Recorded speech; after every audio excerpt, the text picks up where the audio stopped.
अस्सलामुअलैकुम वरहमतुल्लाहि वबरकातुहू। तो आज हम अपने किचन में बनाने जा रहे हैं सूजी के बिस्किट। अच्छा, आप इसको बिस्किट कह सकते हैं या मीठे स्नैक्स कह सकते हैं, जो आपका दिल चाहे। इसको बनाते हुए बहुत ज़्यादा बातों का ख्याल रखना पड़ता है। तो बस आपने क्या करना है, वीडियो में मेरे साथ रहना है, साथ नहीं छोड़ना है। मिलके बनाएंगे आज हम अपने किचन में ये सूजी के बिस्किट। अच्छा, ये सूजी के बिस्किट बनाने के लिए मैंने यहाँ पे 1 कप बारीक वाली सूजी ली है। सूजी जो है वो आपने बारीक वाली लेनी है। अगर आपको बारीक वाली सूजी ना मिले तो आप जो दूसरी सूजी होती है उसको ब्लेंडर में डाल के हल्का सा चला लें, तो ऐसे बारीक वाली सूजी बन जाएगी। तो इसमें हम डालेंगे एक बड़े साइज़ का अंडा। अंडा जो है वो अपने नॉर्मल टेम्परेचर का लेना है। ठंडा अंडा बिल्कुल भी यूज़ नहीं करना है इसमें। इसमें हम डाल देंगे 2 से 3 खाने के चम्मच मिल्क पाउडर। आप कोई सा भी मिल्क पाउडर यूज़ कर सकते हैं। साथ ही हम इसमें डाल देंगे 1/3 कप पाउडर शुगर। आप अकॉर्डिंग टू टेस्ट इसमें शुगर ऐड कर सकते हैं जितनी आपको पसंद हो, लेकिन 1/3 कप इसके लिए इनफ थी। तो शुगर पाउडर आप ऐसे ही घर में सादी चीनी को लेके ब्लेंडिंग जार के अंदर अच्छे से चला लें, तो आप घर में ही शुगर पाउडर जो है वो बना सकेंगे। अच्छा, यहाँ पे हम सारी चीज़ों को अच्छे से मिक्स करेंगे। मिक्स करने के बाद हम इसमें डालेंगे 1/4 टीस्पून वनीला एसन। हमने इसके अंदर अंडा ऐड किया है, तो इस वजह से अंडे की स्मेल दूर करने के लिए हम इसको ऐड कर रहे हैं।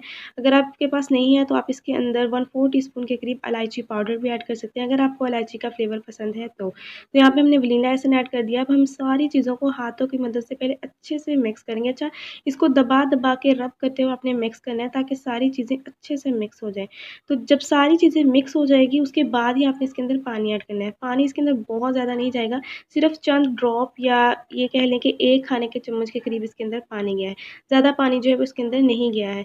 तो यहाँ पे हम सारी चीज़ों को अच्छे से मिक्स करेंगे जब तक कि ये डो की फ़ॉर्म में नहीं आ जाता है। पानी इसके अंदर ज़्यादा नहीं ऐड करना है, क्योंकि हमने इसके अंदर पाउडर शुगर ऐड किया है तो उसका भी शीरा बनेगा, तो उसके अंदर ही अच्छे से डो जो है वो इसकी बन जाती है। तो यहाँ पे हमारी डो जो है वो बिल्कुल रेडी हो गई है। तो इसको अब हम रेस्ट पे रखेंगे तकरीबन 5 से 10 मिनट के लिए, ताकि सूजी जो है वो फूल जाए और ये अच्छे से सेट भी हो जाए। तो यहाँ पे 5 मिनट हो चुके हैं इसको रखे हुए, इसी तरह नॉर्मल टेम्परेचर पे रख दिया है। तो अब हम इसकी शेप बनाएंगे। अच्छा, यहाँ पे मैं आपको सिर्फ इसकी शेप बनाना सिखा रही हूँ। इसको फ्राई कैसे करना है वो मैं आपको आगे चल के बताना है आपको।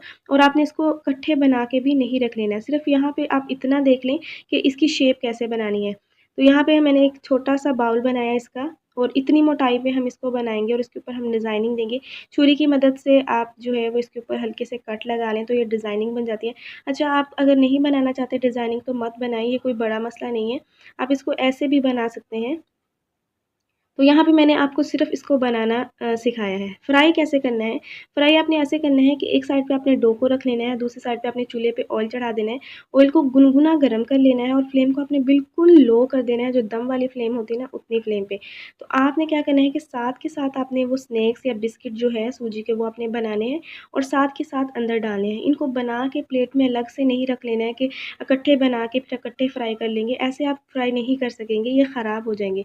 क्योंकि इनको सँभालना जो है वो थोड़ा-सा टफ़ है, सूजी है इसके अंदर और चीनी है, तो इसलिए थोड़ा-सा टफ़ होता है। बस आपने हाथों पे ऑयल लगाते जाना है और इसकी जो है वो स्नैक्स बनाने हैं, बिस्किट बनाने हैं और इनको इस तरह ऑयल में डालते जाना है। और मैं आपको ये दिखा रही हूँ ताकि आपको पता चले कि मैं साथ के साथ ही बना रही हूँ। ऐसा नहीं है कि मैं वीडियो में कुछ कर रही हूँ और आप लोगों को कुछ बता रही हूँ।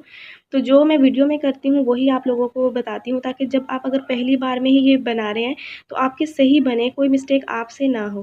तो यहाँ पे अब हम क्या करेंगे, फ्लेम को मीडियम टू लो कर देंगे डालने के बाद और इनको फ्राई होने देंगे। जब आपको कंफर्म हो जाए कि एक साइड से गोल्डन ब्राउन हो चुके हैं, इनका कलर आ चुका है, तो तभी आप इसकी साइड को चेंज करें। फ़ौरन से साइड चेंज मत करने लग जाइएगा, ये बहुत ज़्यादा सॉफ्ट होते हैं तो इससे टूटने का भी डर होता है। तो जब आपको कंफर्म हो जाए आप तभी साइड को चेंज करें। तब हम इसको दोबारा से मीडियम टू लो फ्लेम पर पकने देते हैं। फ्राई करते हुए आपने फ्लेम को मीडियम टू लो ही रखना है ताकि ये अंदर तक फ्राई हों, अंदर से कच्चे ना रहें। तो यहाँ पे हम इसकी साइड को दोबारा से चेंज करेंगे और इन बिस्किट्स को हम उलटते-पलटते हुए मीडियम टू लो फ्लेम पे इसी तरह फ्राई कर लेंगे जब तक कि अच्छे से दोनों साइड से गोल्डन ब्राउन नहीं हो जाते हैं। तो यहाँ पे हमारे मज़ेदार से सूजी के बिस्किट फ्राई हो गए हैं, दोनों तरफ से बहुत अच्छा कलर आ चुका है। तो इनको हम प्लेट में निकाल लेते हैं और बाकी के बिस्किट भी हम इसी तरह फ्राई कर लेंगे। तो दूसरी बार वाले बिस्किट फ्राई करने से पहले आप फ्लेम को ऑफ कर दें, ऑयल को हल्का सा ठंडा होने दें, उसके बाद आप बाकी के बिस्किट फ्राई करें।